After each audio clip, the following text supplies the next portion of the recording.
You ask questions, and I answer them. Boom, watch day.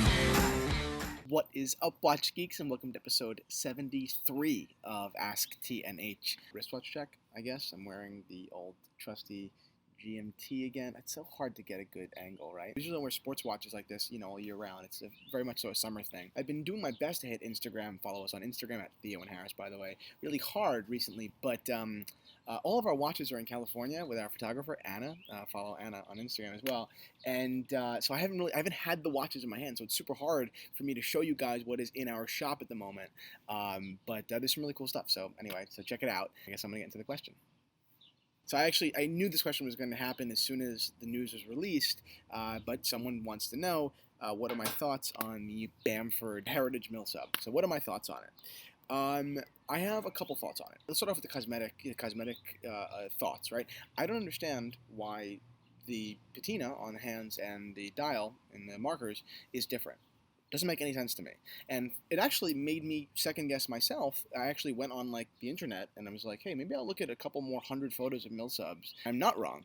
They're all the same. I mean, almost every single Milsub I could find has matching patina on all three hands as well as the markers.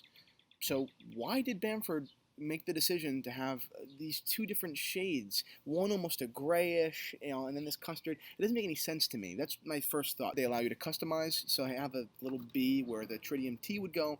Bamford is allowing you to do an initial or any sort of letter, right? So I put a Z or a C, which is actually kind of cool. I think that Bamford is starting to understand that people want watches that not everyone else has, whereas a standard Rolex, a lot of people have them, right?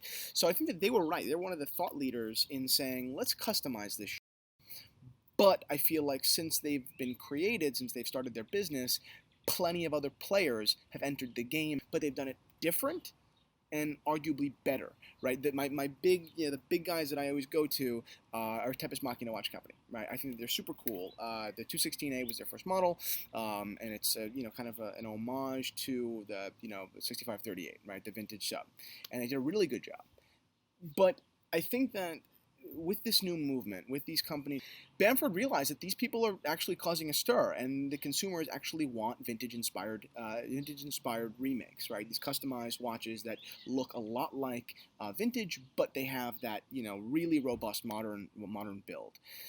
But the thing that Bamford has that no one else really has, Bamford has huge infrastructure. Bamford's been around. They've sold a ton of watches. They have a ton of name recognition. People have been talking about them on the web for the past several years, so they really have more market equity than any of these other little players. So Bamford's transition into the heritage line, like this Milsub, was probably relatively easy compared to these other companies, starting their own companies, starting their heritage, companies. So Bamford had a bit of a leg up. And because they have this foundation, they have this, it's a larger company, they're able to offer these watches at a lower price. They're asking actually below $20,000, whereas Tempest Machina asks $25,000.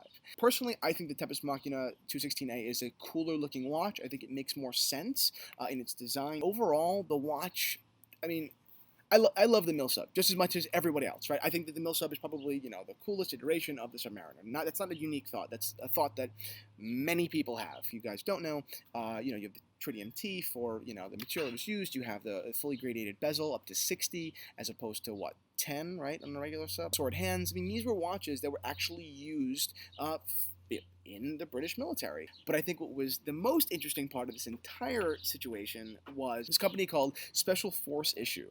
Okay, so this is what they posted, right? And they posted on Instagram, and I'm going to read it to you. So they posted a photo of the new Bamford Milsub, and their caption was, "Amazing how little integrity people maintain once money is thrown their way. Take a look at yet another #not nearly good enough vintage-inspired effort by Bamford Watch Department, this time promoted by Hodinkee. Surely there are better retro re-editions of the original Milsub to endorse, aside from our own Submariner, Canoeist, whatever, which is at least designed and worn by members of the UK Special Forces, a group of people who deserve a little more support than Bamford," which is really interesting for a couple reasons. One, they're right, which is awesome. I love when people are right and they say it. That's number one. Two, they had the balls to actually post it, not just like bullshit about it in their office. I think that we're going to realize as consumers that we really don't want to buy from just companies. We want to buy from people. I like that someone's calling Bamford out a little bit. You know, Bamford did an okay thing. I think that, you know, what we talked about before, it's not bad. It's not intrinsically bad. It is good in a lot of ways. But if you put it next to some other competitors, in the heritage market, in the market where, you know, new watches are being kind of modified to look old, Bamford, you know, may be a little out of their depth here, you know, and I think that we might come to see that with bigger players that could come into the game in the next couple of years, maybe like the Special Force Issue Company. So overall, the Bamford watch, the Bamford Milsub, it's interesting. I think that it's obviously a lot cheaper than a Milsub, considering a Milsub is $190,000 or something like that. But it's not perfect, right? And I think that at that price, you need a little bit closer to perfect than mismatching patina. Do you know what I mean? That's it.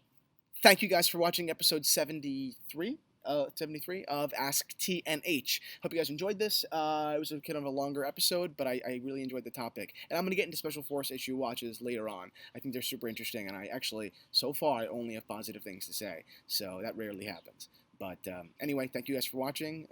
I'll see you Thursday.